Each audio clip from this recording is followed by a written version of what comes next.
नमस्कार, बहुत बहुत स्वागत है आप सभी का। आपके साथ मैं हूं स्वप्निल।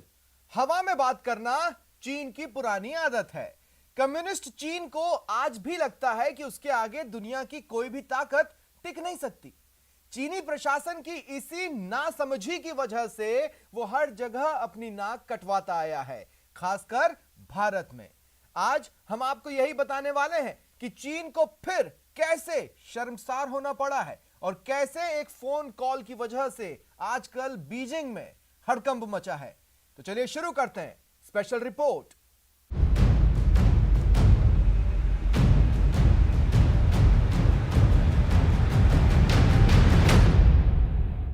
भारत ने एक बार फिर चीनी सैनिकों को धूल चटाई है। पिछले हफ्ते चीन के सैनिकों ने फिर नियंत्रण रेखा पार करने की हिमाकत की थी, लेकिन इस बार उन्हें न केवल मुंह की खानी पड़ी बल्कि शर्मसार होकर लौटना भी पड़ा। चीन को लगा फिर करारा झटका।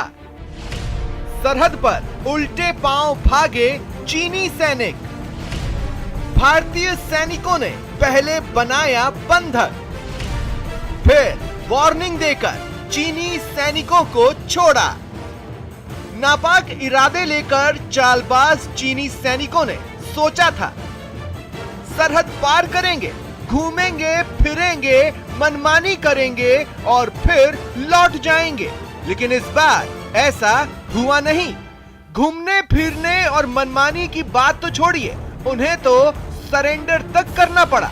माफी मांगकर घंटों की मीटिंग के बाद और घनघोर बेइज्जत होकर उल्टे पांव लौटना पड़ा। पूर्वी लद्दाख से सटी LAC पर चल रहे तनाव के बीच अरुणाचल प्रदेश में भी एक बार फिर चीन की सेना ने नापाक हरकत करने की कोशिश की, लेकिन उसे मुंह की खानी पड़ी।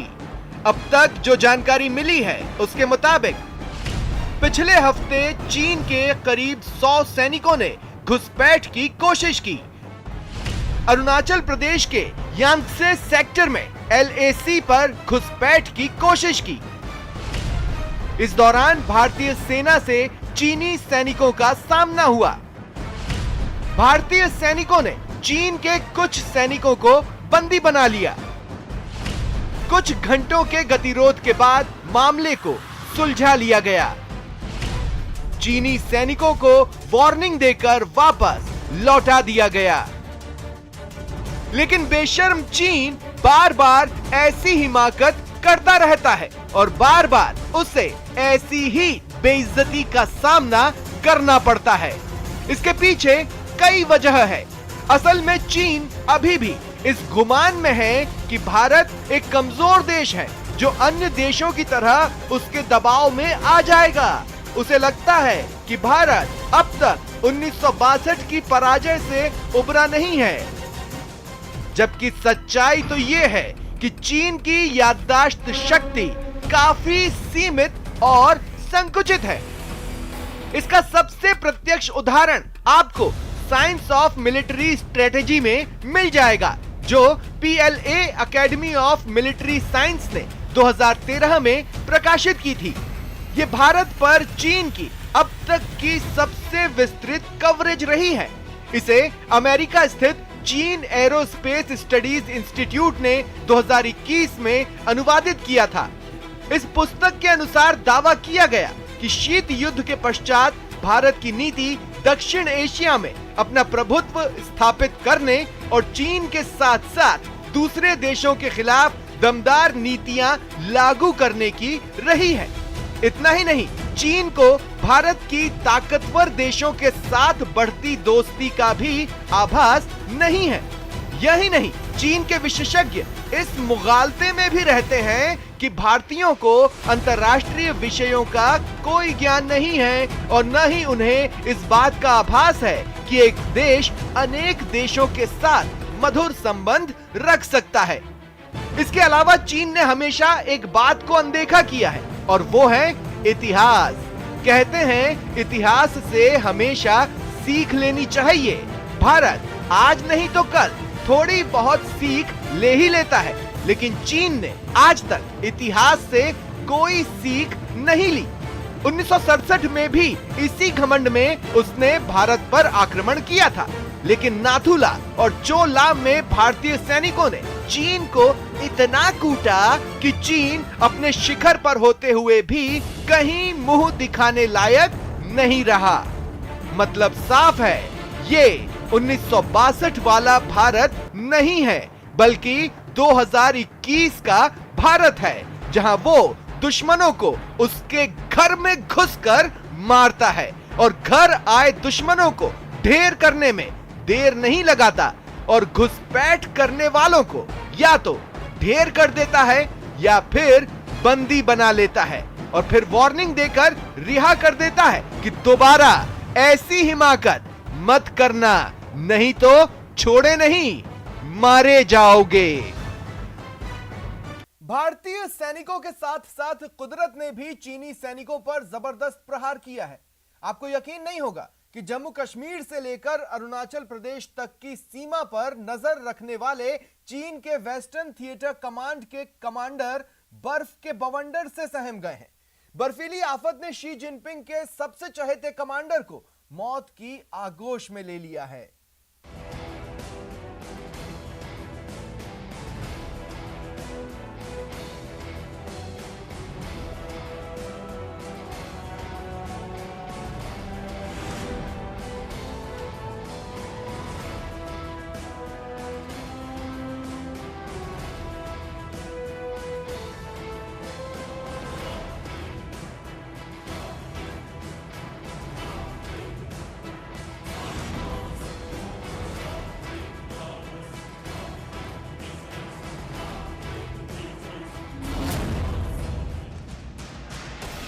अपनी विस्तारवाद वाली नीति को आगे बढ़ाने की कोशिश करते हुए चीन ने भारतीय सीमा में दाखिल होने की कोशिश की।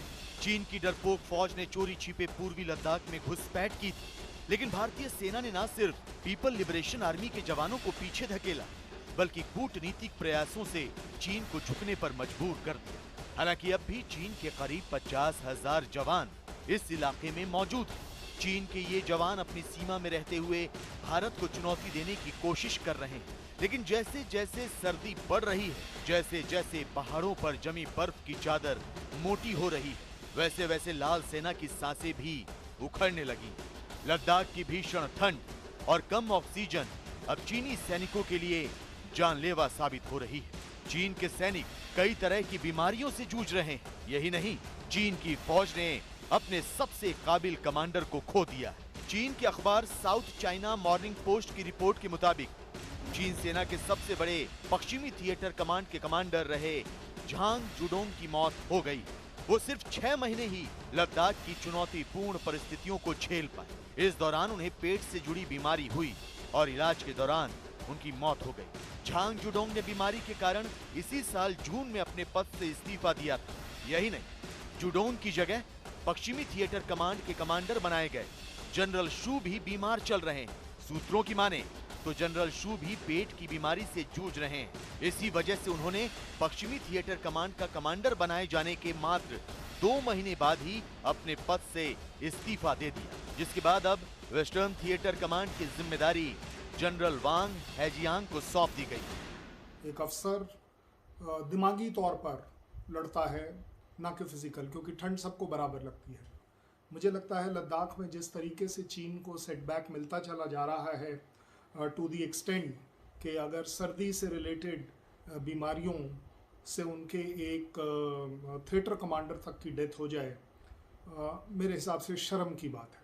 दैट मीन्स वो कमांडर दिमागी तौर पर, जज्बे के तौर पर कमज़ोर रहा होगा, हौसले में कमज़ोर रहा होगा, सिर्फ ड्यूटी कर रहा होगा, उसको इस बात का कोई इल्म नहीं होगा कि वो क्यों कर रहा है।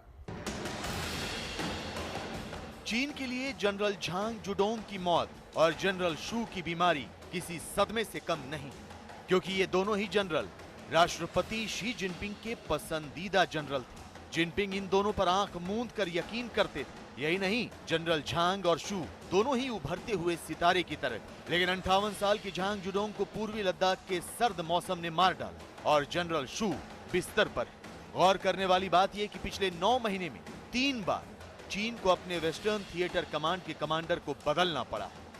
आपको बता दें कि चीन की लाल सेना यानी पीपल्स लिबरेशन आर्मी की वेस्टर्न थिएटर कमांड का मुख्यालय तिब्बत में। चीन सेना की यही कमांड भारत के लद्दाख से लेकर अरुणाचल प्रदेश तक फैले LAC यानी लाइन ऑफ एक्चुअल कंट्रोल पर तैनात है। 5 साल पहले चीन सेना में बड़े बदलाव के तहत वेस्टर्न थिएटर कमांड का गठन किया गया था। पिछले साल गलवान घाटी में भारतीय जवानों पर खूनी हमला करने वाले चीन के जवान भी इसी कमांड के तहत आते हैं। हालांकि अब चीन की वेस्टर्न थिएटर कमांड के पैर उखड़ने लगे हैं। सर्द मौसम ने इस कमांड में तैनात चीनी जवानों को लीलना शुरू कर दिया है, जिससे साबित हो जाता है कि ऊंचाई वाले इलाकों और बेहद सर्द मौसम में चीन की सेना भारत का मुकाबला नहीं कर सकती। चीन की सेना भीषण ठंड में लंबे समय तक नहीं टिक सकती। भले ही चीन भारत की तरह रोटेशन पॉलिसी अपनाते हुए पूर्वी लद्दाख में अपने सैनिकों की तैनाती करता हो, लेकिन अब रोटेशन पॉलिसी भी सर्दी के मौसम में लाल सेना के जवानों की जान नहीं बचा पा रही। चीन का पश्चिमी थिएटर कमांड मुझे लगता है कि हिमालय की चोटियों पर काम करने की शायद उन्हें आदत नहीं है, सोच नहीं है, दिमाग नहीं है, जज्बा नहीं है, वो स्पिरिट नहीं है, वो कन्विंस्ड नहीं है ट्रुप्स अपने अंदर। इस वजह से शायद वो अपने आप को हमेशा हैंडीकैप पाएंगे। एक उस सेना का आमना सामना करना जो इंडियन आर्मी है, जो सिर्फ जज्बे पर काम करती है। चीन के yuan Wang military science and technology institute के एक शोधकर्ता झोउ चेनमिंग ने भी माना है कि बेहद सर्द इलाकों में PLA के जवान टिक नहीं पा रहे। उनके मुताबिक भीषण ठंड से जवानों को पेट से जुड़ी बीमारी हो जाती है। ज्यादा ठंड की वजह से दिल से जुड़ी बीमारी का खतरा भी बढ़ जाता है और बहुत ज्यादा ऊंचाई पर कम ऑक्सीजन होने की वजह से जवान बीमार पड़ रहे हैं। नंबर गेम में चीन ज़रूर आगे हो सकता है। 50,000 सैनिक आप लद्दाख में लगा दीजिए, 60,000 लगा दीजिए, 1 लाख लगा दीजिए, लेकिन आप उसके पीछे वो मोटिवेशन कहाँ से लाएंगे, वो स्पिरिट कहाँ से लाएंगे कि वो ट्रुप्स जो वहाँ आते हैं वो समझें अपनी जिम्मेदारी को, उस जज्बे को कि जिस जज्बे के लिए वो काम कर रहे हैं, क्योंकि जज्बा तो है नहीं। भारत और चीन के बीच सैन्य स्तर पर 13वें दौर की बातचीत होने वाली है। भारत चीन पर और पीछे हटने के लिए दबाव डाल रहा है, तो उधर चीन की सेना में हड़कंप मचा हुआ है। वेस्टर्न थिएटर के कमांडर से लेकर सैनिक तक सर्दी से बेहाल है। पहाड़ों पर जमी बर्फ चीन की पीपल्स लिबरेशन आर्मी के हौसले पस्त कर रही है। दक्षिण चीन सागर में लगातार तनाव बढ़ता जा रहा है। हालात इतने खराब हो गए हैं कि ताइवान और चीन के बीच किसी भी वक्त जंग शुरू हो सकती है। जंग की आशंका को देखते हुए अमेरिकी राष्ट्रपति जो बाइडेन ने चीन के राष्ट्रपति शी जिनपिंग को फोन किया, लेकिन दोनों नेताओं के बीच हुई बातचीत के बाद बीजिंग में खतरे की घंटी बज गई।